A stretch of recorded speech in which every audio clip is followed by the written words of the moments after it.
Yeah, so I am qualified as an architect, an interior designer, and a retail designer. And now, what in retail design since now 28 years. And yep, my career in retail started with a couple of corporates initially with ITC Limited and Adit Pilla. Then, last 18 and a half years, co founded FRDC, and then just living retail every day, through design, through branding, through experience. Yep. And so FRDC is about 18 years old firm now. We work with close to 180 brands over last 18 years. Uh, our strength is always to generate original concepts and create breathtaking retail experience for the brands.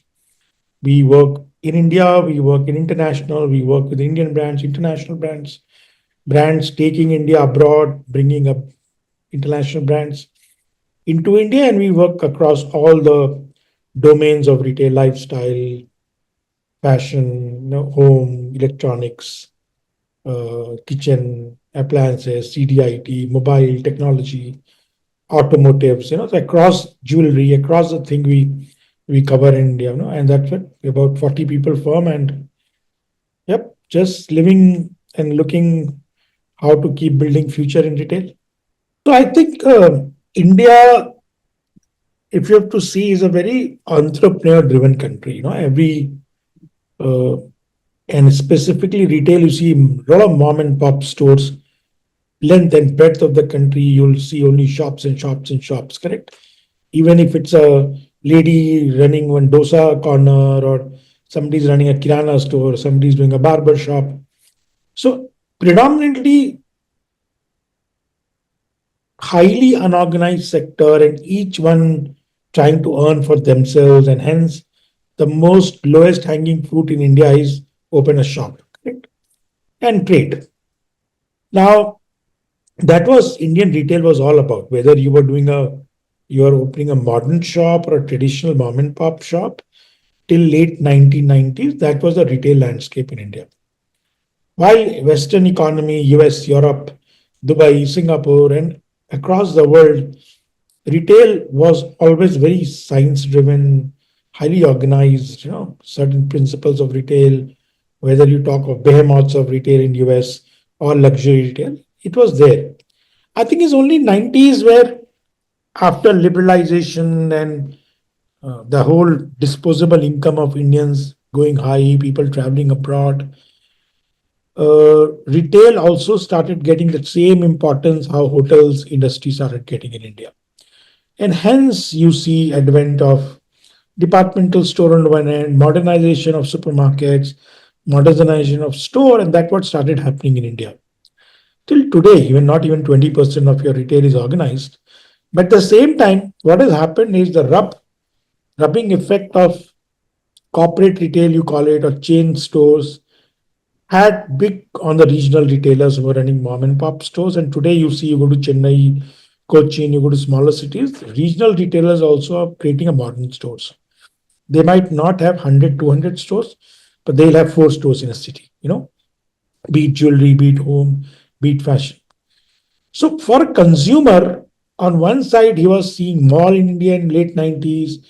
Other side, he was getting into bombarded by TV channels. It's third time he was getting into whole entertainment through cricket and other sports.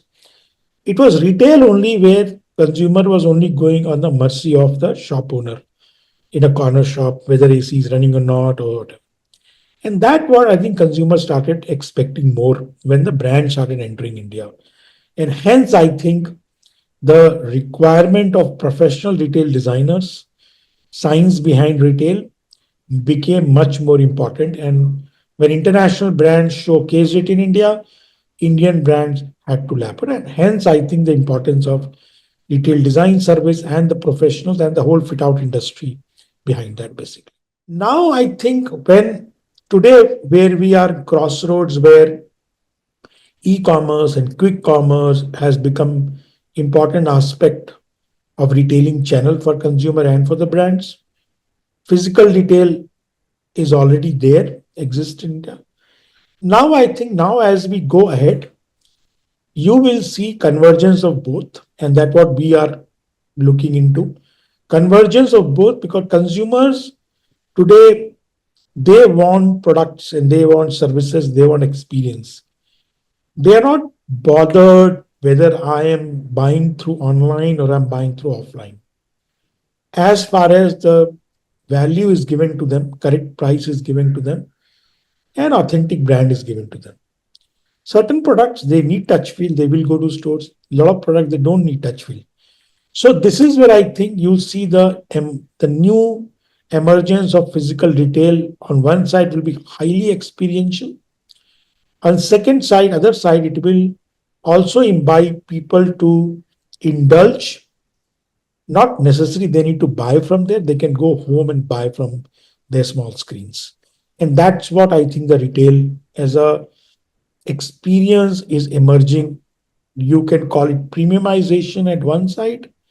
On other side, you can say completely highly immersive and experiential. I think brands will have to get consumer absorbed in their philosophy, and consumers will have to live brand. And that what physical retail will play. Transaction can happen anywhere. Transaction can happen sitting at home. So we won, I believe, one award we won for a smaller store, kitchen appliance store. I think Pigeon got the award.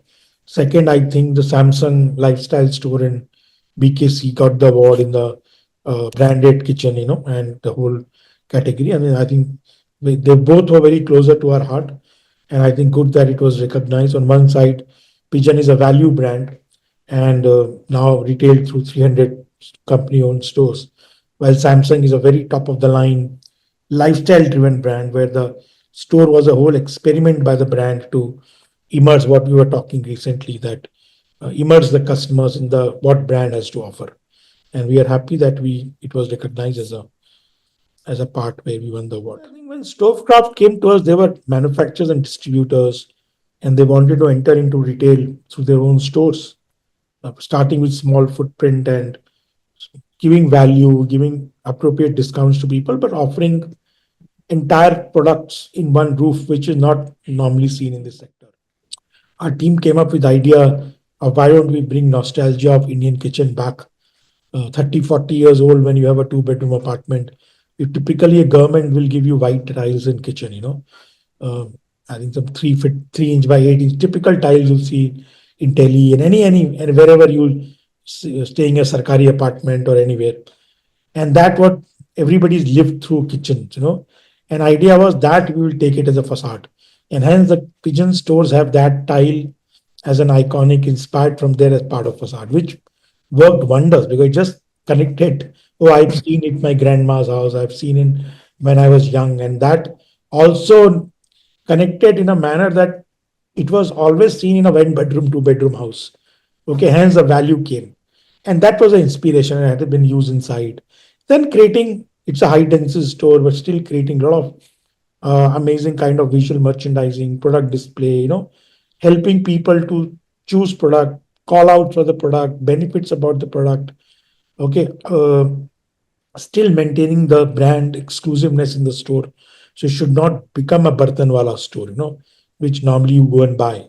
And that was, I think, drivers which we designed the store and keeping the cost very, very frugal. And hence, idea was to do a store and not to get into too much technology in the store, basically.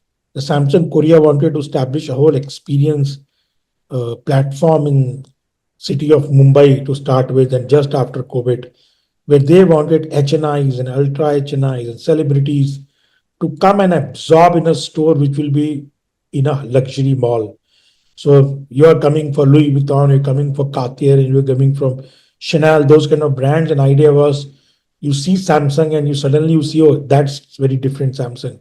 And once you come inside, it is not a store for where they're showcasing things to you to sell you. It's a store where they're launching top of the line, global line of products. Culinary experiences are happening.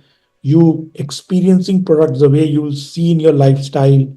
Large TVs, large OLED TVs, gaming consoles, everything with Samsung stands for lifestyle. Hence, this store has no offering what you'll see in the normal Samsung stores or in your electronics market outside. Every project we document a lot, be it design idea, methodology, process, then after execution, pictures, so that it's easy for us to have a case study.